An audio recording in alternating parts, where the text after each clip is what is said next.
News centre की शुरुआत कर रहा हूं देश के 10 करोड़ मरीजों के लिए एक बेहद बुरी खबर से। और मैंने आपको आगाह किया था, हमारी टीम ने आपको आगाह किया था।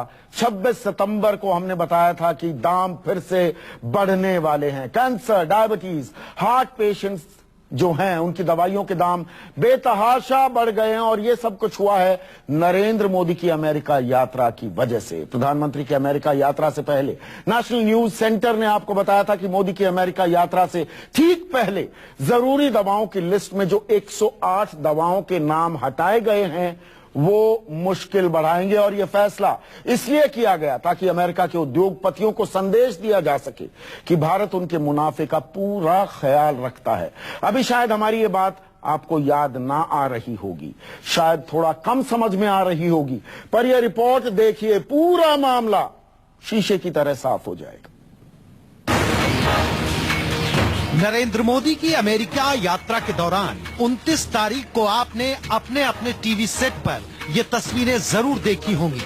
मोदी जी अमेरिका के बड़ी कंपनियों के सीईओ के साथ नाश्ता कर रहे हैं। आपने देखा होगा टीवी चैनलों के जाने माने पत्रकार और एंकर चिल्ला चिल्ला कर आपको ये बता रहे थे कि प्रधानमंत्री मोदी से मिलने के लिए जानी मानी कंपनियों के सीईओ भागे भागे आए। मोदी जी देश के लिए व्यापार जुटा रहे थे, लेकिन किसी ने आपको ये नहीं बताया कि ये नाश्ता दरअसल हिंदुस्तानियों पर, आप पर, मुझ पर कितना भारी पड़ने वाला है। नरेंद्र मोदी के साथ नाश्ते की टेबल में बैठे इन बड़े सीईओ में से 3 की तारीफ हम आपको बताते हैं। केनेथ सी फ्रेजर, अमेरिका की दवा कंपनी मर्क एंड कंपनी के मुख्य कार्यकारी अधिकारी। John C Staley, chairman Hospira pharmaceuticals and medical device. David W McLennan, president Cargill food health and pharmaceuticals company. आप कहेंगे अरे भाई कौन सा गुनाह हो गया, देश के प्रधानमंत्री मोदी देश के लिए दिन रात एक कर रहे हैं और आपको चैन नहीं। अब थोड़ा धीरज रखिए और इस नाश्ते की टेबल पर जो सीईओज बैठे हैं उनकी कंपनियां कौन सी दवाई बनाती हैं उस पर गौर कीजिए। और गौर कीजिए इस बात पर कि यात्रा से पहले इन दवाइयों के दाम क्या थे और यात्रा के बाद अब दाम क्या हो गए हैं। लेकिन उससे पहले इसी खबर का एक और पहलू देखिए।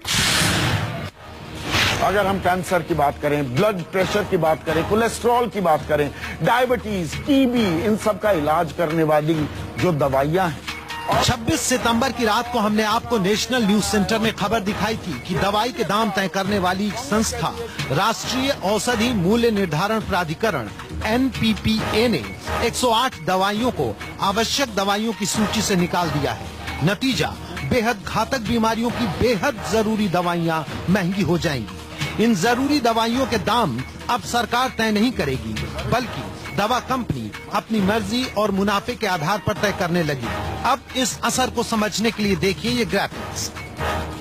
कैंसर की दवा गेफ्टिनेट जो पहले 5,900 की थी अब 11,500 की हो गई है। कैंसर की ही दवा ग्लेविक पहले 8,500 की थी, वो अब 1,08,000 रुपए की हो गई है। इसी तरह ब्लड प्रेशर की दवाई कार्डिक 5 mg पहले 92 रुपए की थी, अब 128 रुपए की हो गई है।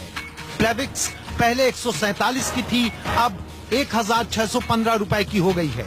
एंटीबायोटिक मॉक्सिसिप 400 पहले 250 की थी, अब 399 रुपए की हो गई है। टेरिबिड 200 पहले 34 रुपए की थी, अब 173 रुपए की हो गई है।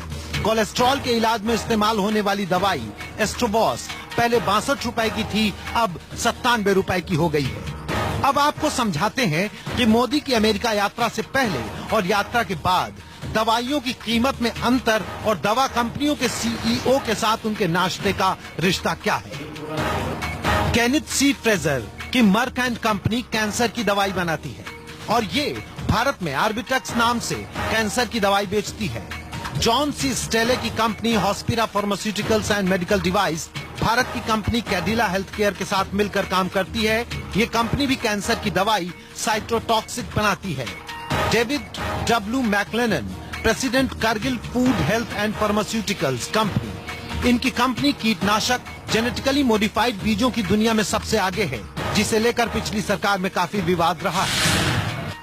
अब तस्वीर साफ हो गई होगी कि नाश्ते की टेबल पर मोदी जी ने दवा की कंपनियों को क्या संदेश दिया और भारत में निवेश के लिए उचित माहौल की क्या तस्वीर दिखाई होगी। यह भी बात आपको समझ में आ गई होगी कि खबर वो नहीं होती जो तस्वीरों में दिखती है, खबर वो है जो हम आपको बताते हैं तस्वीरों के नीचे से निकालकर।